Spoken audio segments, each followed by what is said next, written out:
మనిషి జీవితంలో పెళ్లి అనేది ఒక ముఖ్యమైన ఘట్టం. సరైన వయసులో సరైన వ్యక్తితో 7 అడుగులు నడవాలని ప్రతి ఒక్కరూ కలలు కంటారు. అయితే ఆ కల నెరవేరాలంటే కాలం కూడా కలిసి రావాలి. మన జ్యోతిష శాస్త్రం ప్రకారం గ్రహాల సంచారం మన జీవితంలోని ముఖ్యమైన సంఘటనలను, ముఖ్యంగా వివాహ యోగాన్ని ప్రభావితం చేస్తుంది. మరి రాబోయే 2026 సంవత్సరంలో ఏ రాశుల వారికి పెళ్లి పెట్టలెక్కే అదృష్టం బలంగా ఉందో ఈ వీడియోలో వివరంగా తెలుసుకుందాం. జ్యోతిష్య పండితులు చెప్తున్న దాని ప్రకారం మొత్తం 12 రాశులలో ఒక 6 రాశుల వారికి వచ్చే ఏడాది వివాహ గడియలు చాలా బలంగా కనిపిస్తున్నాయి. ఆ అదృష్టవంతమైన రాశులేవో, వారికి ఏ సమయంలో యోగం కలిసి వస్తుందో చూద్దాం. వృషభ రాశి. వృషభ రాశిలో జన్మించిన వారు చాలా కాలంగా తమ వివాహం గురించి ఎదురుచూపులు చూస్తూ ఉండవచ్చు. మీ నిరీక్షణకు ఫలించే సమయం 2026లో రాబోతుంది. అయితే సంవత్సరం ప్రారంభం కాస్త నెమ్మదిగా ఉండవచ్చు. ముఖ్యంగా 2026 మే 14వ తారీఖు వరకు మీ వివాహ ప్రయత్నాలలో కొన్ని అడ్డంకులు, ఆలస్యాలు ఎదురయ్యే అవకాశం ఉంది. గ్రహాల స్థానాల ప్రకారం 4వ ఇంట్లో కేతువు, 10వ ఇంట్లో రాహువు ఉండటం వల్ల కుటుంబంలో కొన్ని చికాకులు, మీ వైవాహిక జీవితంపై కొంత ప్రతికూల ప్రభావం చూపే ప్రయత్నాలు జరగవచ్చు. దీనివల్ల మీరు చూసిన సంబంధాలు చివరి నిమిషంలో ఆగిపోవడం లేదా మాటమంతి ముందుకు సాగపోవడం వంటివి జరగవచ్చు. కానీ మీరు నిరాశ పడాల్సిన అవసరం లేదు. మే 14వ తారీఖు దాటిన తర్వాత గురుగ్రహం యొక్క అనుకూలమైన సంచారం మీకు అద్భుతమైన మార్పులను తీసుకువస్తుంది. అప్పటి నుండి మీ పెళ్లి ప్రయత్నాలు వేగం పుంజుకుంటాయి. ముఖ్యంగా 2026 జూన్ 29 నుండి జూలై 26 మధ్యకాలం మీకు ఒక సువర్ణావకాశం అని చెప్పవచ్చు. ఆ సమయంలో మీకు తగిన మంచి వివాహ సంబంధాలు కుదరడానికి అవకాశాలు చాలా బలంగా ఉన్నాయి. ఈ రాశివారు ఆడవారైనా మగవారైనా సరే ఈ కాలాన్ని సద్వినియోగం చేసుకోవడం చాలా ముఖ్యం. అంతేకాకుండా 2026 సెప్టెంబర్ 2వ తారీఖు నుండి నవంబర్ 26వ తారీఖు వరకు కూడా శుక్రుడి యొక్క శక్తివంతమైన స్థానం కారణంగా మీలో ఆకర్షణ పెరుగుతుంది. ఇది కేవలం పెళ్లి కాని వారికే కాకుండా ఇప్పటికే వివాహమైన వారి జీవితంలో కూడా కొత్త ఉత్సాహాన్ని నింపుతుంది. ప్రేమ వివాహం చేసుకోవాలి అనుకునే వృషభ రాశి వారి కలలు కూడా ఈ సమయంలోనే నెరవేరే సూచనలు బలంగా ఉన్నాయి. కాబట్టి 2026 మే తర్వాత వృషభ రాశి వారికి ఖచ్చితంగా పెళ్లి బాజాలు మోగే అవకాశం ఉంది. ఇక మిథున రాశి. మిథున రాశి వారికి 2026వ సంవత్సరం ఒక వరం లాంటిది. ముఖ్యంగా వివాహం విషయంలో ఈ సంవత్సరం మీకు చాలా అనుకూలంగా ఉండబోతుంది. 2026 మే మాసం నుండి మీ జీవితంలోకి వివాహానికి సంబంధించిన శుభ గడియలు ప్రారంభమవుతాయి. జ్యోతిష శాస్త్రంలో శుభాలకు కారకుడైన బృహస్పతితో పాటు అనూహ్యమైన ఫలితాలను ఇచ్చే రాహుగ్రహానికి కూడా చాలా ముఖ్య ప్రాధాన్యత ఉంది. 2026 మే నెలలో రాహువు మీ 9వ ఇంటి గుండా సంచరించడం అనేది మీ జీవితంలో ఒక సానుకూలమైన, అనూహ్యమైన మార్పును సూచిస్తుంది. దీనికి తోడు బృహస్పతి యొక్క అనుగ్రహం కూడా మీకు పూర్తిగా లభిస్తుంది. ఈ 2 గ్రహాల కలయిక వల్ల మీరు కోరుకున్న వ్యక్తితో, మీకు నచ్చిన భాగస్వామితో జీవితాన్ని పంచుకునే అదృష్టం కలుగుతుంది. అది పెద్దలు కుదిర్చిన వివాహమైనా కావచ్చు, లేదా మీరు ఇష్టపడిన ప్రేమ వివాహమైనా కావచ్చు. విజయం మీ వైపే ఉంటుంది. ముఖ్యంగా మే 14వ తారీఖు వరకు ముఖ్యంగా మే 14వ తారీఖు తర్వాత మిథున రాశి వారికి వివాహం జరిగే అవకాశాలు చాలా బలంగా ఉన్నాయి.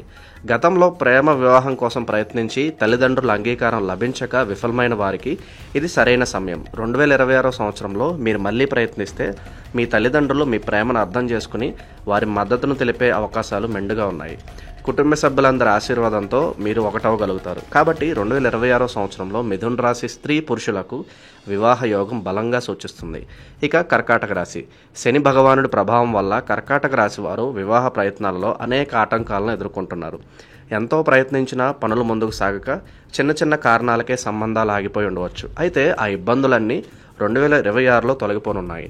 సంవత్సరం ప్రారంభం నుండే, అంటే జనవరి నుండి మే 14వ తారీఖు వరకు మీకు చాలా అనుకూలమైన వాతావరణం ఉంటుంది. ఈ సమయంలో పెళ్లి కాని కర్కాటక రాశి వారి ఇంట్లో వారి వివాహం గురించి శుభప్రదమైన చర్చలు మొదలవుతాయి. మంచి సంబంధాలు వాటంతటా అవే మిమ్మల్ని వెతుక్కుంటూ వచ్చే అవకాశాలు ఉన్నాయి. సంవత్సరం మొదటి భాగంలోనే మీకు ఒక మంచి సంబంధం కుదిరి నిశ్చితార్థం జరిగే సూచనలు కూడా ఉన్నాయి. అంతేకాక 2026 జూన్ 29 నుండి జూలై 26 వరకు, అలాగే నవంబర్ 2 నుండి నవంబర్ 26 వరకు ఉన్న కాలం కూడా మీకు చాలా ప్రత్యేకమైనది. ప్రేమకు, దాంపత్య సుఖానికి కారకుడైన శుక్రుడి ప్రభావం ఈ సమయాల్లో మీపై బలంగా ఉంటుంది. దీనివల్ల మీ వివాహ ప్రయత్నాలు సఫలీకృతం అవడమే కాకుండా భార్యాభర్తల మధ్య అన్యోన్యత కూడా పెరుగుతుంది. ఈ శుభ సమయాలలో కర్కాటక రాశి స్త్రీ పురుషులకు వివాహం జరిగే అవకాశాలు ప్రకాశవంతంగా ఉన్నాయి. తులారాశి. సమతుల్యతను కోరుకునే తులారాశి వారికి 2026 సంవత్సరంలో వివాహ యోగం చాలా బలంగా కనిపిస్తుంది. ముఖ్యంగా ఏప్రిల్ మాసం తర్వాత నుండి మీకు అనుకూలమైన రోజులు మొదలవుతాయి. ఖచ్చితంగా చెప్పాలంటే మే 14వ తారీఖు తర్వాత బృహస్పతి మీ 9వ ఇంట్లో సంచరిస్తాడు.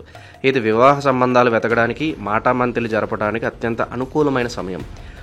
మీకు ఎవరైనా నచ్చితే వారితో మీ భవిష్యత్తు గురించి మాట్లాడడానికి లేదా మీ ఇష్టాన్ని తెలియజేయడానికి ఇది సరైన తరుణం. ఒకవేళ మీరు పురుషులైతే మీకు నచ్చిన అమ్మాయికి ప్రపోజ్ చేయడానికి లేదా సాంప్రదాయబద్ధంగా బట్టలు పెట్టడం వంటి కార్యక్రమాలు చేసుకోవడానికి కూడా ఈ సమయం కలిసి వస్తుంది. ఇది కేవలం పెళ్లి కాని వారికే కాదు, వివాహితులైన వారికి కూడా మే మాసం తర్వాత వైవాహిక జీవితంలో ఆనందం, సంతోషం వెల్లువెరుస్తాయి. భార్యాభర్తల మధ్య ప్రేమ, ఆప్యాయతలు రెట్టింపవుతాయి. మీ 5వ ఇంటికి అధిపతి అయిన శని భగవానుడి అనుగ్రహం కూడా మీకు లభిస్తుంది. దీనివల్ల ప్రేమికుల మధ్య అనురాగం బలపడుతుంది. ఒకరినొకరు బాగా అర్థం చేసుకుంటారు. 5వ ఇంట్లో రాహువు, 11వ ఇంట్లో కేతు ఉండడం వల్ల మీ మధ్య ఉన్న సంబంధం మరింత దృఢపడుతుంది. దీని ఫలితంగా తులారాశి వారికి ఒక మంచి జీవిత భాగస్వామి లభించే అవకాశాలు పుష్కలంగా ఉన్నాయి. 2026 సంవత్సరం ముగిసేలోపు తులారాశి వారికి పెళ్లి గంటలు మోగడం ఖాయం. ఇక వృశ్చిక రాశి వారు, వృశ్చిక రాశిలో జన్మించి వివాహం కోసం తీవ్రంగా ప్రయత్నాలు చేస్తున్న వారికి 2026 సంవత్సరం ప్రారంభమే ఒక గొప్ప శుభవార్తను తీసుకురాబోతుంది. మిగిలిన రాశులకు మే తర్వాత యోగం ఉంటే మీకు మాత్రం సంవత్సరం మొదట్లోనే, ముఖ్యంగా మే 14వ తారీఖులోపు అత్యంత అనుకూలమైన కాలం నడుస్తుంది. దీనికి ప్రధాన కారణం దేవగురువైన బృహస్పతి మీ 7వ ఇంట్లో ఉండడమే. జ్యోతిష శాస్త్రంలో 7వ ఇల్లు వివాహానికి, భాగస్వామ్యానికి సంబంధించినది. సాక్షాత్తు గురువే ఆ ఇంట్లో ఉండటం వల్ల మీ పెళ్లి ప్రయత్నాలకు తిరుగుండదు. ఈ సమయంలో మీరు ఏ సంబంధం చూసినా అది కలిసి వచ్చే అవకాశం ఉంది. పెళ్లి చేసుకోవడానికి ఇది చాలా అనుకూల సమయం.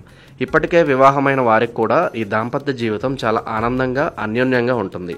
శని భగవానుడు మీ 4వ ఇంట్లో ఉన్నప్పటికీ గురుడి యొక్క శక్తివంతమైన అనుగ్రహం ముందు దాని ప్రభావం తక్కువగానే ఉంటుంది. కాబట్టి ఎటువంటి ఆందోళనలు లేకుండా మీరు మీ ప్రయత్నాలను కొనసాగించవచ్చు. ఒకవేళ మీరు ఎవరినైనా ప్రేమిస్తున్నట్లయితే వారితో మీ వివాహ బంధం గురించి మాట్లాడడానికి, పెద్దలను ఒప్పించడానికి కూడా ఇది చాలా మంచి సమయం. కాబట్టి వృశ్చిక రాశి వారు ఏమాత్రం ఆలస్యం చేయకుండా సంవత్సరం మొదటి 5 నెలల్లోనే గట్టిగా ప్రయత్నిస్తే 2026 ముగిసేలోపు మీ మెడలో 3 ముళ్ళు పడటం లేదా మీరు తాళి పడటం ఖాయం. మకర రాశి, 2026లో వివాహ యోగం ఉన్న 6వ అదృష్టవంతమైన రాశి మకర రాశి. ఈ రాశి వారికి కూడా వృశ్చిక రాశి వారిలాగే సంవత్సరం ప్రారంభంలో అంటే మే 14వ తారీఖులోపు వివాహ విషయంలో మరియు ప్రేమ జీవితంలో అద్భుతమైన ఫలితాలు అందబోతున్నాయి. దీనికి కారణం బృహస్పతి మీ 5వ ఇంట్లో సంచరించడమే. 5వ ఇల్లు ప్రేమ, శృంగారం, సృజనాత్మకు సంబంధించినది. గురుడు అనుకూలమైన చూపు వల్ల అవివాహితులైన మకర రాశి వారికి అన్ని విషయాల్లోనూ కలిసి వస్తుంది. మీరు ఎవరితోనైనా ప్రేమలో ఉంటే మీ సంబంధంలో నమ్మకం, ప్రేమ, ఆప్యాయత రెట్టింపు అవుతాయి. మీ ప్రేమను పెళ్లిగా మార్చుకోవడానికి మీ కుటుంబం నుండి కూడా పూర్తి మద్దతు లభిస్తుంది. ముఖ్యంగా మీ తోబట్టువులు మీకు సరైన జోడీని వెతకడంలో లేదా మీ ప్రేమను గెలిపించడంలో బాగా సహాయం చేస్తారు. బృహస్పతి యొక్క శుభదృష్టి వల్ల కేవలం పెళ్లి ప్రయత్నాలే కాకుండా మీ కుటుంబ వాతావరణం కూడా చాలా ప్రశాంతంగా, సంతోషంగా ఉంటుంది. మీ తల్లిదండ్రులు మీ ప్రతి నిర్ణయానికి అండగా నిలుస్తారు. మీకు వివాహ విషయంలో ఎల్లప్పుడూ మద్దతు ఇస్తూ మిమ్మల్ని ప్రోత్సహిస్తారు. కాబట్టి 2026 సంవత్సరం ముగిసేలోపు మకర రాశి వారికి కూడా ఒక బలమైన వివాహ యోగం స్పష్టంగా కనిపిస్తుంది. పైన చెప్పినవన్నీ రాశి చక్రం ఆధారంగా చేసిన సాధారణ జ్యోతిష అంచనాలు మాత్రమే. ప్రతి వ్యక్తి యొక్క వ్యక్తిగత జాతకం, అందులోని గ్రహాల స్థానాలు, దశలు వారి జీవితాన్ని మరింత లోతుగా ప్రభావితం చేస్తాయి. ఈ వీడియో మీకు నచ్చినట్టయితే లైక్ చేయండి, షేర్ చేయండి. మరిన్ని ఇలాంటి వీడియోల కోసం ఛానల్ సబ్స్క్రైబ్ చేసుకోండి. అలాగే బెల్ ఐకాన్ నొక్కండి. దీని ద్వారా మేము చేసే ప్రతి వీడియో నోటిఫికేషన్ రూపంలో మీ వద్దకు చేరుతుంది. సర్వేజన సుఖినో భవంతు.